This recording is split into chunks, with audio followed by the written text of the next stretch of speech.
Dante turned on his jukebox and headed over to his desk to order a pizza. His residence doubled as a small business. You couldn't tell what services he was offering based on the looks of it. The business lobby looked very much like a bachelor's pad. There was a jukebox in one corner next to an amp and electric guitar, a pool table near the entrance, a desk with a phone near the back wall, a small sofa next to a plant underneath the landing of the upstairs level that doubled as his residence, and a small kitchenette, where the only appliance that was used was the fridge to keep beer and leftover pizza. He was the son of Sparda, the dark knight who fought alongside the humans against Mundus, the dark prince of the demon world. Dante had vowed to kill any demons who crossed over into the human world as vengeance for them killing his mother when he was just a child. He was a bounty hunter of sorts, seeking them out for profit, but business had been slow. "I need a large pizza with everything, except olives. I mean it, no olives," he says while placing his order over the phone. He hangs up after getting confirmation of his order. Dante kicks his feet up on the desk, closes his eyes, and sits back in his chair listening to the jukebox. A few minutes pass and the bell on his lobby door rings as someone walks in. "What can I do for you?" he says, opening his eyes. A woman stood in the middle of the lobby, nude, covered in some kind of slime, and wrapped in a tattered blanket. "Cold. It's so cold," she muttered. "That's what clothes are for," he says, sitting up in his chair looking at the strange woman. "So cold," she muttered one last time before collapsing. "Oh, hell." Dante walks over to the woman, cautious about touching her. He pulls the blanket back slightly. What is this stuff? He examines the jelly-like slime. "What are you doing?" says Lady, walking into the shop, surprised to see Dante next to the naked woman. "She just walked in here and collapsed." "So you sneak a peek?" asked Lady, walking over. "I wasn't sneaking a peek. She's covered in, I don't know." "Did she say anything?" "Just that she was cold." "I'll go run her a bath upstairs." "Wait a minute," protested Dante. He didn't want some strange woman covered in who knows what dirtying up his place. "Bring her up, will you?" says Lady, as she made her way into the bathroom. Dante looked at the stranger for a moment before carrying her upstairs. When he entered the bathroom, she began to stir slightly. He and Lady eased her into the tub. "Now, shoo, you don't need to be in here while she's getting cleaned up." Lady quickly escorted Dante out, just as his pizza delivery came walking in. Lady bathed the unknown woman the best she could. The warm water helped her to regain some consciousness. Once she was clean, Lady took her into Dante's room to rest. "Where is she?" he asked. "Upstairs sleeping." "You put her in my bed?" said Dante, upset with a mouthful of pizza. "Yeah, I did. And she's still naked, so don't be a pervert." "I'm going to run and grab her some clothes. I'll be right back," she said as she exited. "Great," muttered Dante. He had finished all but one slice of pizza. After he finished cleaning his guns, he started eyeing the pizza again when he heard footsteps upstairs. He grabbed the box and went to check on the woman. Dante peeked slowly into the room and saw the woman was no longer in bed. He walked in and saw her by the window, draped in a sheet. She looked entranced by the moonlight coming in. "I thought you might be hungry," he said. "I have some pizza left." "Pizza?" she asked, strangely unfamiliar with the food. "Yeah, pizza." Dante opened the box, revealing the last slice. "Pizza!" she yelled excitedly, as if finally understanding what the pizza was. Dante watched as she awkwardly examined the slice before taking a bite. "Pizza," she repeated once more as she enjoyed a mouthful of the slice. "You have a name." "Name?" she repeated to his annoyance. "Yes, a name. Who are you?" I don't remember." "Where are you from?" he asked, hoping to get somewhere. I don't know. Lady comes back with the clothes and is mad to see Dante by his bedroom door talking to the woman. Didn't I tell you to leave her alone? Lady, said the woman. How did you know my name? Asked Lady. That's right, says Dante. Her name is Lady.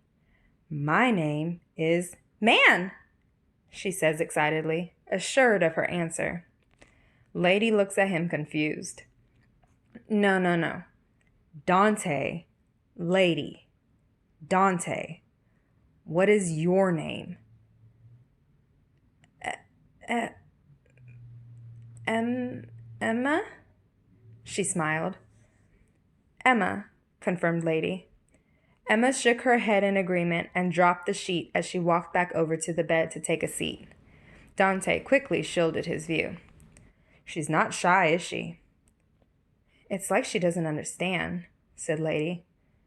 I'm going to help her get dressed. Maybe we can retrace her steps and jog her memory.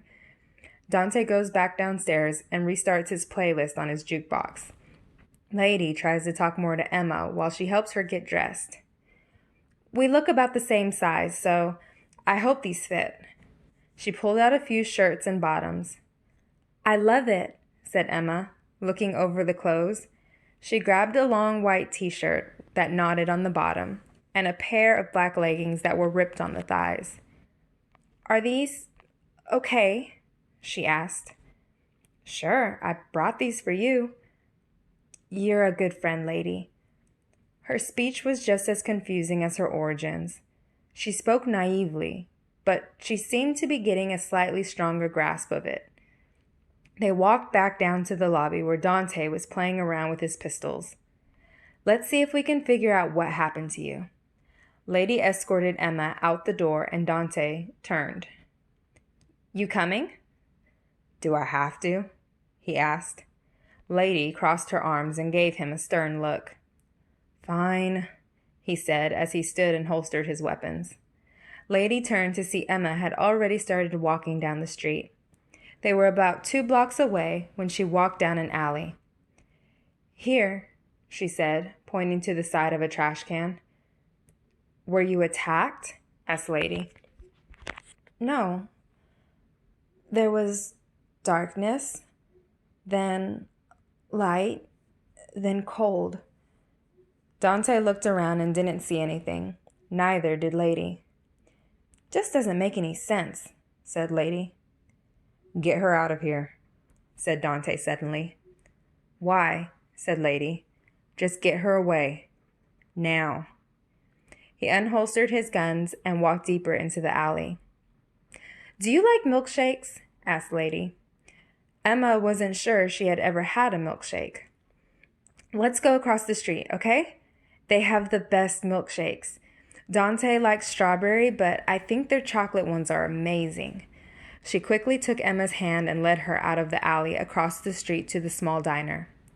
Dante was very good at sensing demons, having been half demon himself, so Lady had learned to trust his judgment.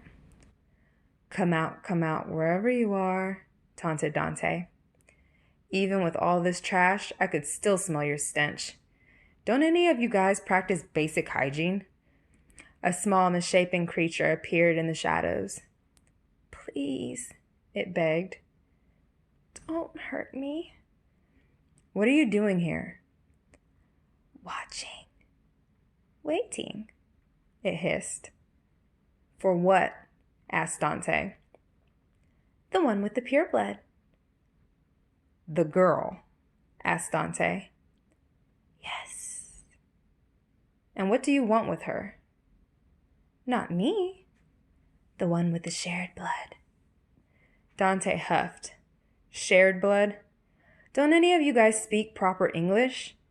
While the monster thought it was distracting Dante, a bulbous extension of itself formed just behind him.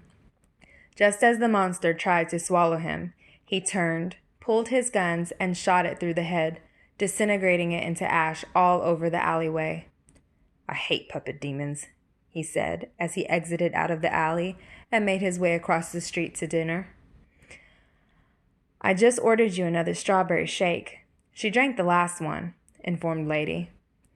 Emma quickly grabbed her head in pain. "Take it easy," warned Lady. "If you drink it too fast, you'll get a brain freeze." She looked at the clock above the diner kitchen. "I gotta go." "You're taking her with you, right?" "Nope. I got a job I gotta head out for in the morning, and I'm not gonna be able to watch her." "And what makes you think I don't have a job?" "Well, if that's the case, then you can repay me the $5,000 I loaned you that you have yet to pay back. So, when can I expect the first payment?" Dante grumbled under his breath. "Fine." The server brought out his strawberry shake, and he looked at Emma, who was finishing her chocolate one. When they got back to his place, he locked the door and turned off the open sign outside. "You can sleep upstairs. If you need anything, I'll be down here, on the couch." "Is this where I kiss you goodnight?" she asked. No," said Dante. "You don't just kiss anyone." "Oh," she said. Her brown eyes saddened, showing disappointment and frustration. "Good night." Dante watched as she walked upstairs. She pulled her long, light brown hair to the front of her shoulders and closed the door to his bedroom. He took a seat on his desk and thought about what the demon in the alley said. The one with the pure blood, and the one with the shared blood.